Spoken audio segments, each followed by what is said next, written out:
You all know each other? We just look at this. Okay, so it's nice with you. Thompson. Look up. Morning. Excellent. Yeah, I'll be vigilant.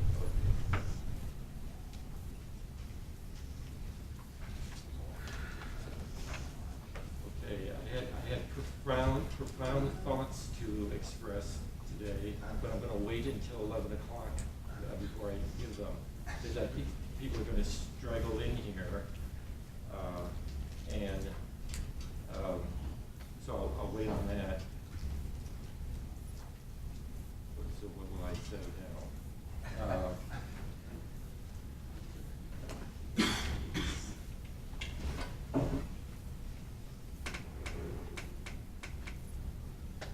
Okay, it's been a good conference, and we're losing some people already. The Skidmores had to leave, and Lee Morgan had another obligation. And in case you didn't know it, Lee Morgan is 92 years old, and I thought his presentation was quite good for any 92-year-old person. And then the last paper today is going to be by a person who just yesterday turned 19 years old. We're going from the older generations to the newer ones. You guys are in between. Okay, so we will begin now, and we'll start with Alan Thompson, longtime historian in our department, Civil War expert, and he's the first person who I ever met from LSUS, and I hold a little grudge against him because he didn't warn me about stuff, but I'll let that go for now. And he participated in the first book that we collectively did down here called The Rating Game of American Politics, which made us all famous and made us a bundle of money, and I kept it all, and poor Alan Thompson didn't get a cent. But because of that, I'm having him back as the first person today, and he's going to be talking about Henry Clay, who, according to the polls, is usually #1 as a great legislator, and he's going to talk about two others too, and I'll let him get into that. So Dr. Thompson. Okay.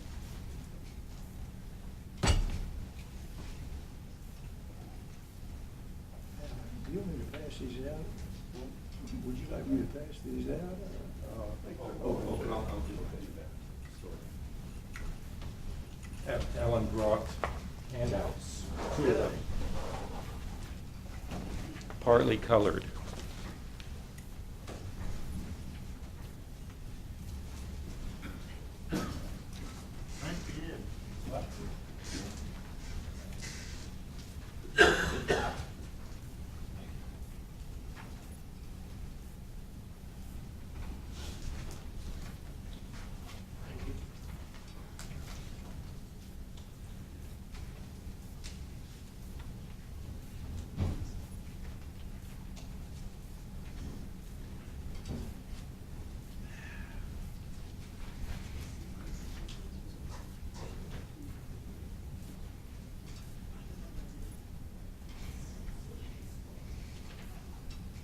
Bill, I appreciate your asking me to be a part of this conference this year.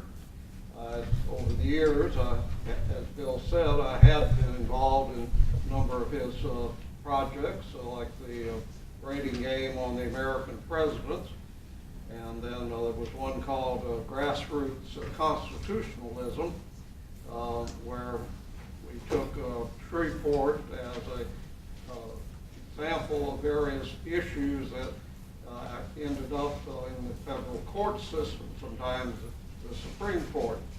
And I was dealing on with the what's called the Shreveport rape case, which is a very significant case dealing with the Interstate Commerce Commission.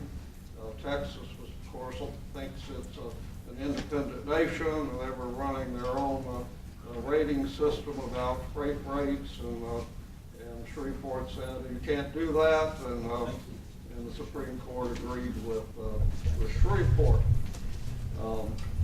Also talked to a number of his summer programs there to students on different topics also.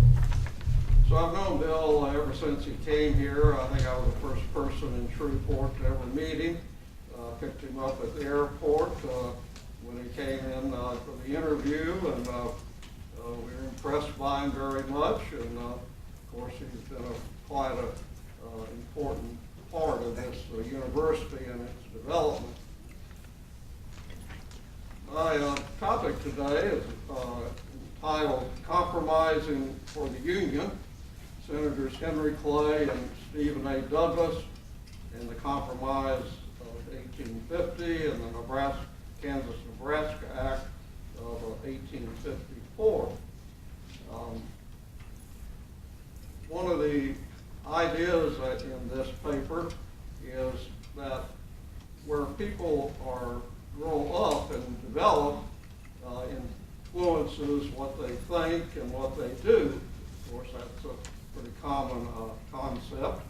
And here for Douglas and Clay, it's the Mississippi Valley region of the Midwest, and sometimes called the Valley of Democracy here in historical studies.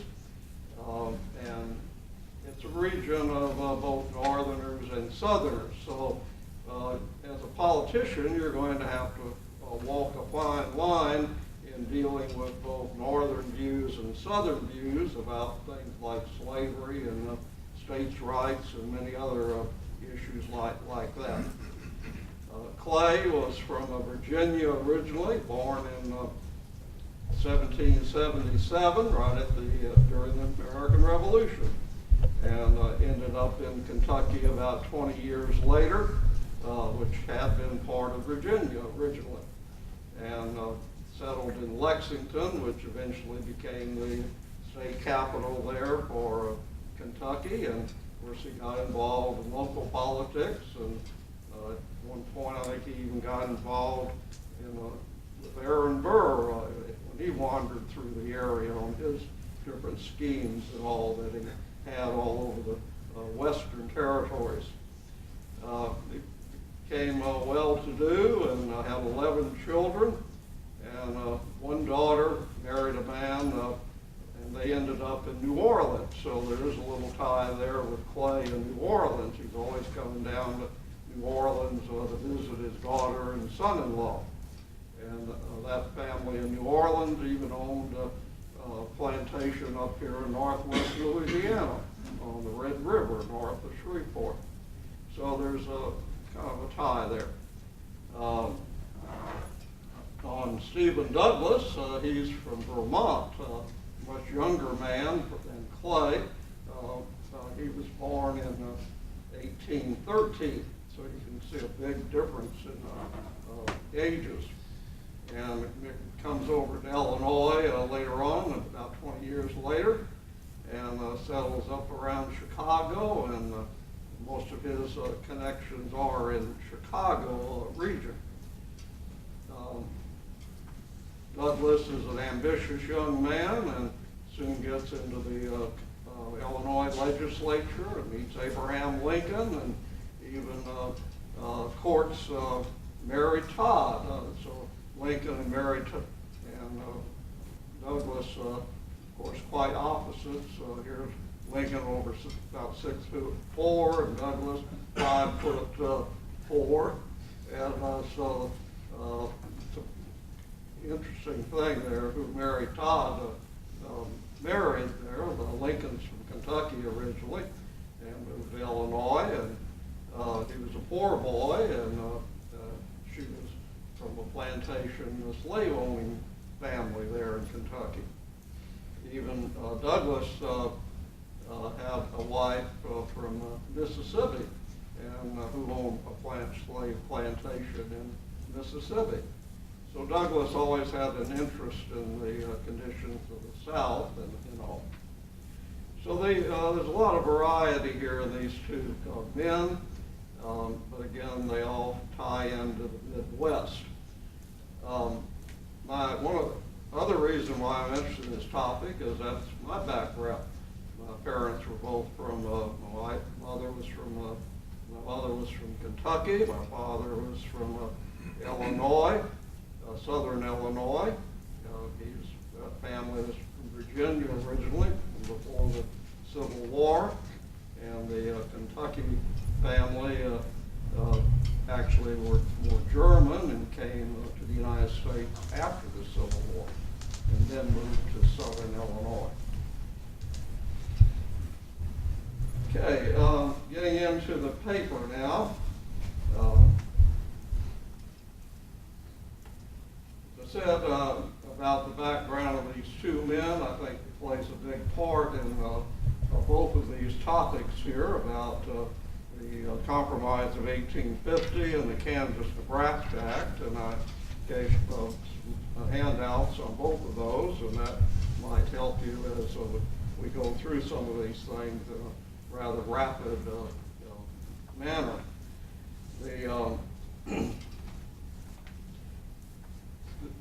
Covering the Compromise of 1850 first, that Henry Clay was the major promoter of that, and Stephen Douglas was sort of a junior partner with Clay. So Clay, and of course Douglas was a Democrat, and Clay was a long-time Whig. Clay, of course, was a very notable person in the Senate. He had run for president several times. He had been Secretary of State for quite a while. He was Speaker of the House of Representatives in the War of 1812. He was one of the founding fathers of the Whig Party in opposition to Andrew Jackson. The idea of the term Whig is, that's the party in England that was in opposition to the Tory party that had the ties to monarchy and things of that sort. So Andrew Jackson was often called King Andrew I for his very dogmatic ideas about things.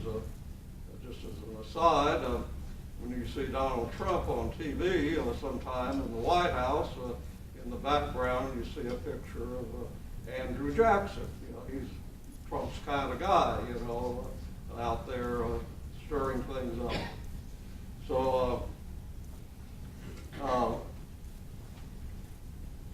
okay, the problems there about in the Compromise of 1850, you can see some of this listed here on the handout. Of course, the big issue was should we have slavery in the new territories that we gained from Mexico in the Mexican War of 1846, 1848. And David Wilmot, a representative Democratic abolitionist from Pennsylvania, had put this forward even as the war started, that no Western lands to be gained from Mexico should have slavery in them. So that's what really got this whole thing going here about the Compromise of 1850. There are other issues involved in this also about should you, again, have free or slave territories and states, who has the authority to make this kind of legislation, what are the boundaries of Texas? Texas had been brought into the Union as a member of the Republic of Texas, and they were brought in as like a nation by a treaty. So they're kind of unique of all the states, the only states like that. So Texas gained a lot of privileges that most states don't have. And so, Texas claimed half of New Mexico and also all the way up into Colorado as part of Texas. And that is what the Republic of Texas included. So should that remain the case? Texas also has gone broke as the Republic of Texas. So they want to be bailed out by the United States government here. So the Texas issue is really a major part of all this, as well as the issue of slavery. Clay introduces this legislation to deal with those two issues, and he also feels that it's time to deal with the Fugitive Slave Law. Again, that, oddly enough, I hadn't really realized this until I was doing a little more research on this topic. There's actually a clause in the U.S. Constitution, the original Constitution, for a fugitive slave law. And so it goes all the way back to the beginning of the nation that, you're supposed to return fugitive slave law, slaves from the free area back to their owners in the southern area. Well, here, a lot of abolitionists want to, of course, stop that type of thing. Southerners want to strengthen it even more. They want to, have all law enforcement people have to do it. If they don't, they get put in prison. If an individual tries to protect a slave in the North, they could go to jail. They want all kinds of restrictions now on the different people on this fugitive slave law. There is some talk about Transcontinental Railroad in all this too, out to the west, so that's more involved with the Kansas-Nebraska Act of '54. Okay, you have an interesting cast of characters here in the Compromise of 1850. We're in what's called the second party system, the second political system in our nation's history. The first one was, of course, from George Washington on till right after the War of 1812. Kind of the last of that is the era of good feeling when James Monroe was president there, So that was the old Federalist, original Republican conflict. Then you get into the second party period here, starting right after the War of 1812, and that goes on into the early 1850s. So this is right here now, the Compromise of 1850. You're at the tail end of the second party system. And what kind of motivated all that to develop was Andrew Jackson. When Jackson started running for president in the 20s, of course, he, as I said already, was a very domineering person, a military person, and all, a slave owner from Tennessee. But he was a nationalist, and he was an expansionist. And he invades Florida and all kinds of things in his life. So he's a domineering person. So in opposition, the Whig Party develops in opposition to the what gets now to be called the Jacksonian Democrats. So it gets to be a party of Jackson, and everybody does what he says, at least in the Democratic Party. So Clay's part of that, and he starts the new Whig Party. John C. Calhoun of South Carolina is one of the original persons in the Whig Party. Daniel Webster of Massachusetts is part of that. So these are all people that have varying issues and ideas that don't agree with each other, but yet they have one thing in common. They all hate Andrew Jackson, and he's not good for the nation. So we might be getting into another new round of a new change in political organization right now. It's beginning to look that way more and more. So we're still in the third party system right now, but we might soon be in the fourth party system. Okay, Clay is often thought to be the most important senator in the history of the United States. He gets nicknamed the Great Compromiser. He, again, wants to try to work things out between different groups when you have political issues.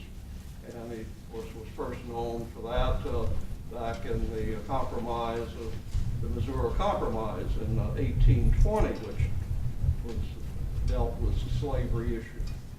About the Missouri Compromise said 3630 is the boundary between North and the South, and out in the West in the Louisiana Purchase territory. But no slavery north of that, except for Missouri, slavery south of that. So Clay, as I said already, was Secretary of State. He ran for president 3 times. He wanted to run for president 3 other times. He never makes it, he and Clay, plus Daniel Webster, who's involved in all this, are called the Great Triumvirate. Again, these 3 domineering individuals in the Whig Party, again, are all rated in the 1957 rating of important American presidents. They're in the top 3. So they're all involved in this Compromise of 1850 issue.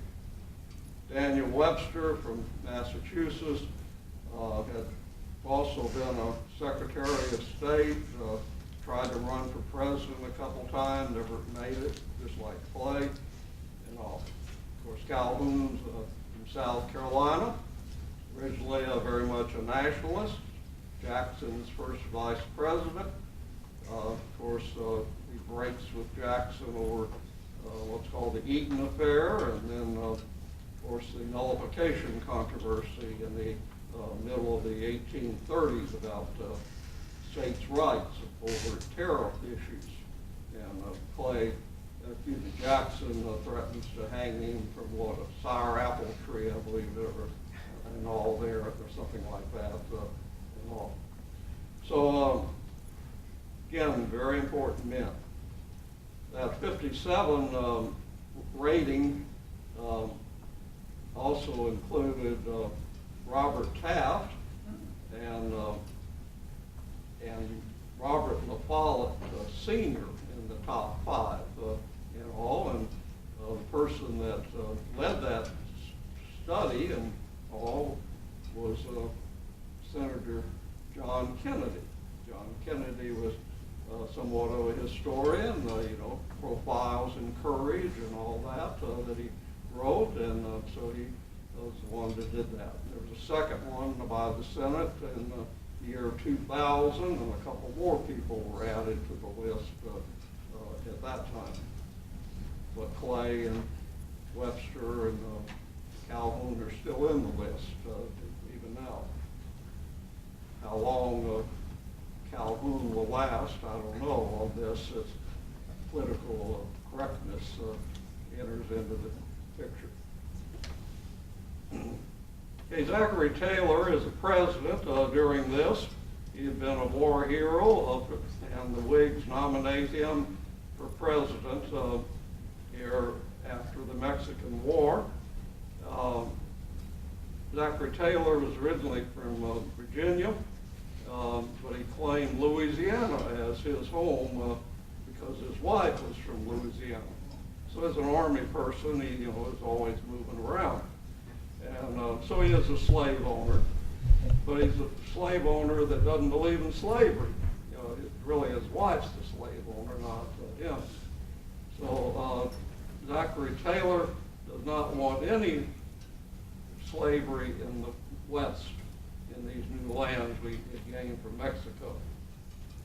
And again, we're talking about California, Nevada, Utah, Arizona, New Mexico, and what's now part of Colorado.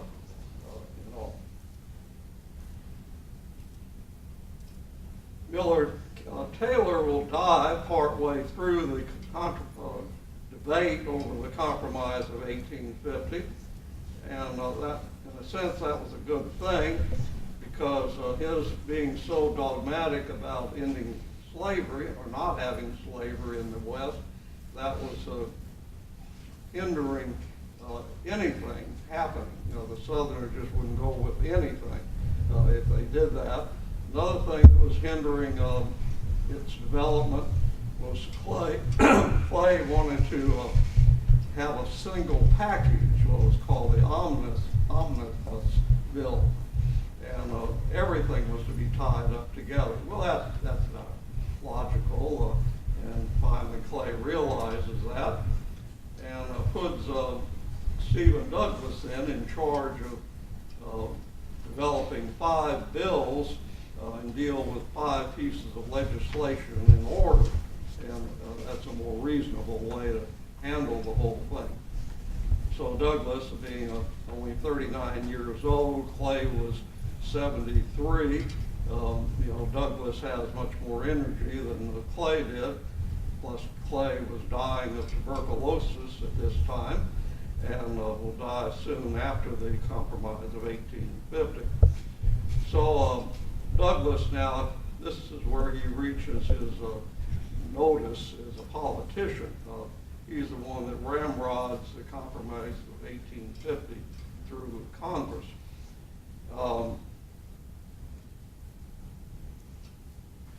Again, there are a lot of proposals here that people wanted and all in this, but what they finally came up with is on the bottom there. You can see what the provisions were in the compromise. Texas gives up its claim to New Mexico. The U.S. takes over the state's public debt. California is to be a free state. The Wilmot Proviso is just thrown out the window. Utah Territory, New Mexico Territory were able to decide the issue with the idea of popular sovereignty. Of course, they both decide not to have slavery. The slave trade is banned in Washington, D.C. That was another issue, but not slavery. So that was an odd thing. So you can't have the slave pens in Washington, D.C., but if you want to have slaves, you can just go across the Potomac River into Alexandria, Virginia, buy a couple of slaves, bring them back to Washington, D.C., and it's all still legal. But what becomes now the most controversial part of the whole thing about the Compromise of 1850 is the very strict Fugitive Slave Law. And of course, abolitionist opposition to that, leads to people like Harriet Beecher Stowe writing Uncle Tom's Cabin, which in a sense revolves around the slaves, children and women trying to escape across a frozen river into free land and all. And the slave catchers following them with the hound dogs and all of that and all. So this Compromise of 1850 with that strong fugitive slave law really aimed the abolition movement, their opposition to it. In the debates on all of this, William H. Seward gives a very emotional speech against that, and Seward is one of the important Whigs also. He's been governor of New York, and he becomes a strong abolitionist, and he even uses his home in northern New York as a place for the Underground Railroad. So he's always having slaves coming through there, and he keeps them for a while, and then they go on up into Ontario there in Canada. I was up in a little community called Niagara on the lake, on Lake Ontario, and again, you can see some of the houses that the runaway slaves, lived in up there in Canada. So Seward is going to be a very important person now in politics here in the United States, and almost got the nomination in 1860 to be the new Republican nominee for president. But being such an extreme abolitionist, of course, hurt him with the moderates, and of course that's why Abraham Lincoln then finally gets the nomination. But as been pointed out, he becomes Secretary of State under Lincoln, and is mainly known for, of course, purchasing Alaska, their Seward's icebox. So the Compromise of 1850 had a little bit for everybody. It's a true compromise. The South had some things they liked, the North had some things they liked, both of them had things they hated. But again, Clay has such prestige, and then Douglas has the ability to weave things together, and all the legislation passes in September of 1850. So it was a long, drawn-out process. It goes from January of 1850 to September of 1850. Big breakthrough was Zachary Taylor dying, and Millard Fillmore from New York, the vice president, becoming president. And Fillmore is more open to compromise and not adamant about the slavery issue. One other thing about Seward, in his speech, he felt that none of this is dealing with the slaves themselves. And this is all just mechanics of politics, and nothing at all really about the needs of the slave people and real freedom, for the slave people. Webster supports the compromise very strongly and gets criticized for it by the abolitionists. Webster had been a very strong abolitionist, and he goes along now with the Fugitive Slave Act. And so that hurts him politically very much. Of course, John C. Calhoun's about dead. He dies actually in March of 1850 before the compromise even is finished. And he can't even read his own speech, and has others, So you see your picture of Calhoun, and he's, really on death's door there when he goes to the Senate. All three of these important people, Webster, Calhoun, and Clay, by 1852, they're all dead. So again, that's sort of the end of the second party system. Okay, the Kansas-Nebraska Act, 4 years later, is started out as a creation of Stephen A. Douglas. I guess Douglas is feeling, he's getting to be an important person, so he needs to get his name in the history books like Clay and all these others that we've talked about. Douglas picks up on the popular sovereignty idea, sort of his version of trying to compromise the issue of slavery. He wants to leave the issue of how you deal with slavery in the Kansas and Nebraska territory up to the people. That sounds great, doesn't it? That's pure democracy. And so he plays on that and all. Now, Douglas is a moderate Midwestern Democrat. He has a lot of ties to the South, as I said already, with his wife and the plantation in Mississippi. before this Kansas-Nebraska Act, Douglas was one of the big promoters of the Transcontinental Railroad, and that's a big issue in the Kansas-Nebraska Act. You know, Douglas is a kind of a servant, you might say, of the business interest of Chicago. And that Chicago wants to be where the Transcontinental Railroad starts. And so this is the idea then that would go through, particularly at Nebraska, on the way west.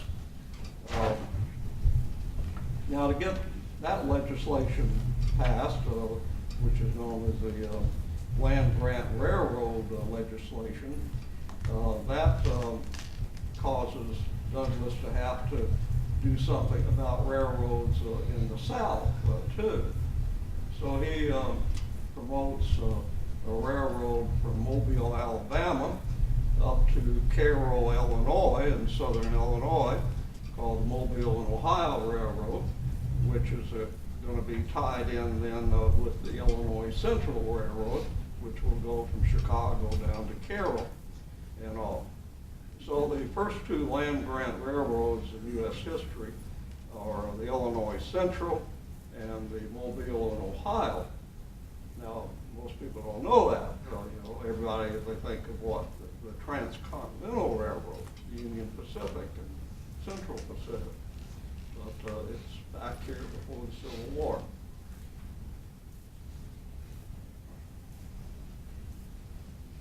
Okay, Calhoun's idea about popular sovereignty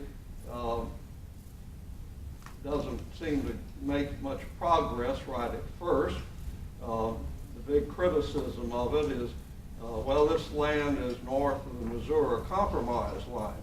So you've got to deal with the Missouri Compromise line issue and the Compromise of Missouri first. So he has to backtrack and do legislation to outlaw the Missouri Compromise line. So now you could have slavery possibly in the north.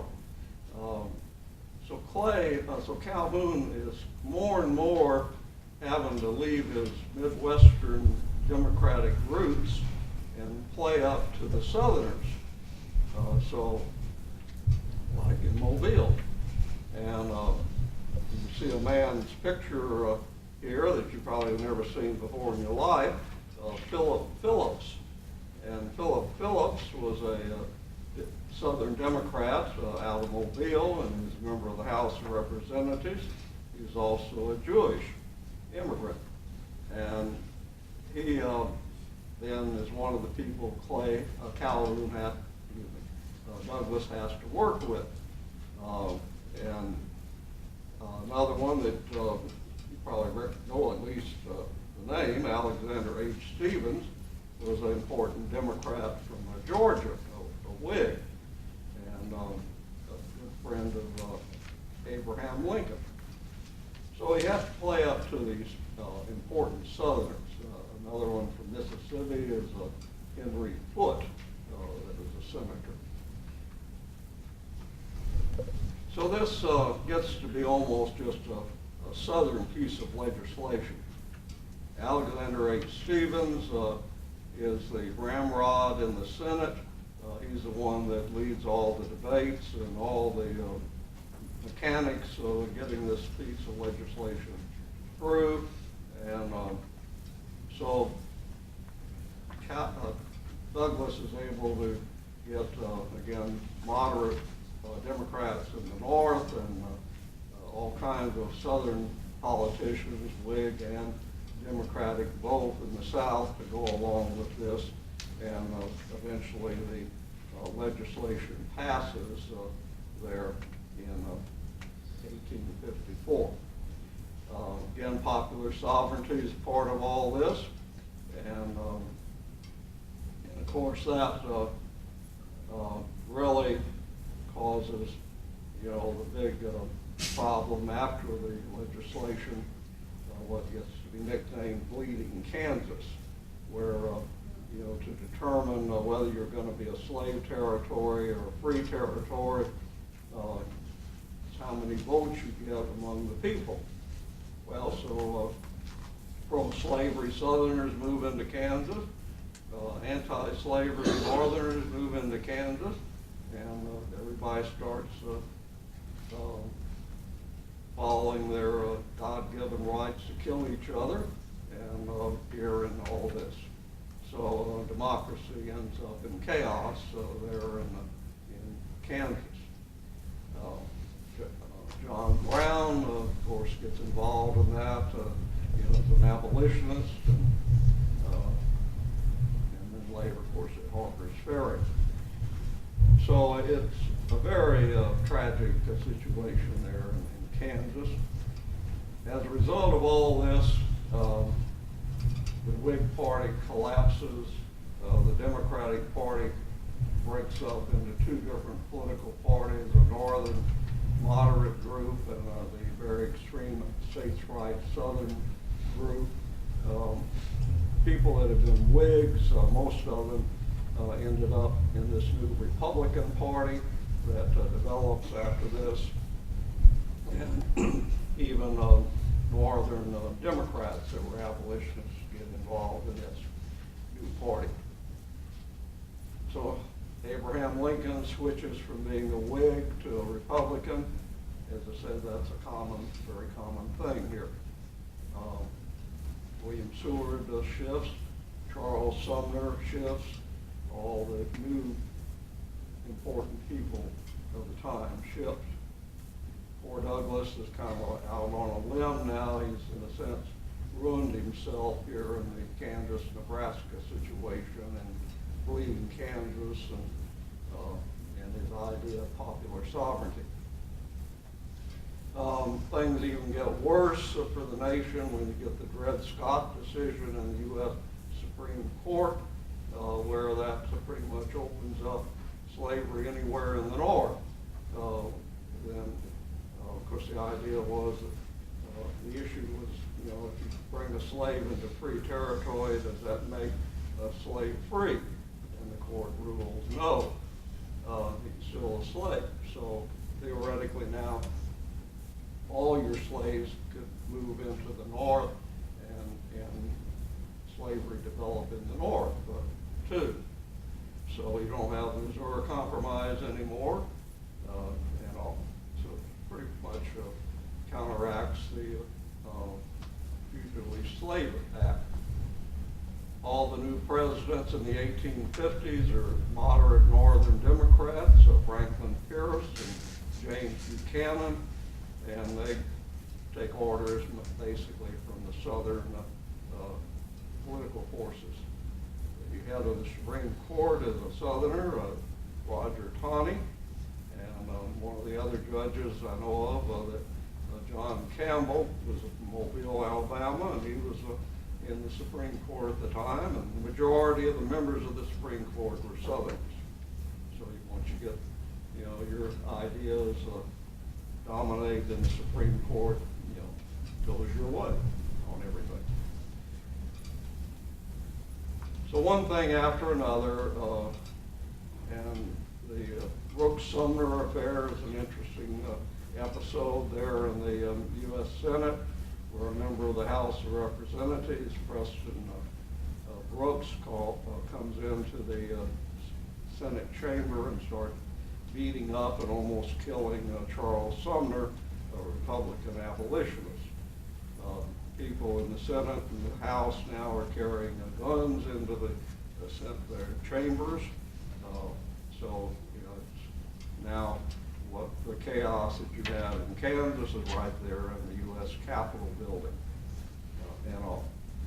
So Douglas just opened up Pandora's box here on all these issues, and he runs for president in 1860. He only carries one state, though in popular vote he comes in second.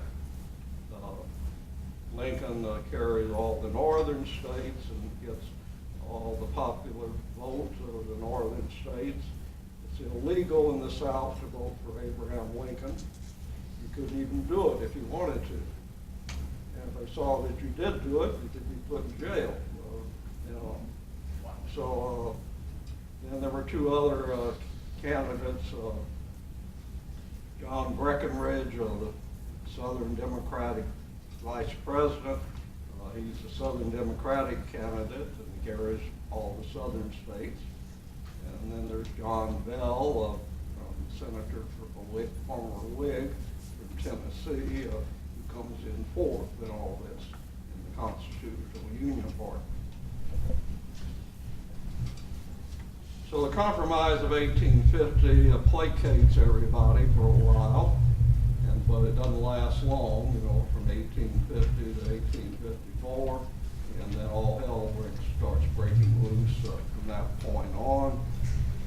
Douglas has to repudiate his own legislation in the Lincoln-Douglas debates for the U.S. Senate in 1858, and as I said, does poorly in the presidential race. Within 2 months after the presidential election, Douglas dies. He's only, I believe, 47, around that age. So in a sense, he killed himself here in all this. This, it's a tragic end, really, for Stephen Douglas. And you don't see him on, the top list of, senators, So, again, the Compromise of 1850 was a true compromise. What happened in the Kansas-Nebraska Act was a kind of an effort to have a semi-compromise, with the idea that the people should choose slavery or not. But again, it ends up not being that at all.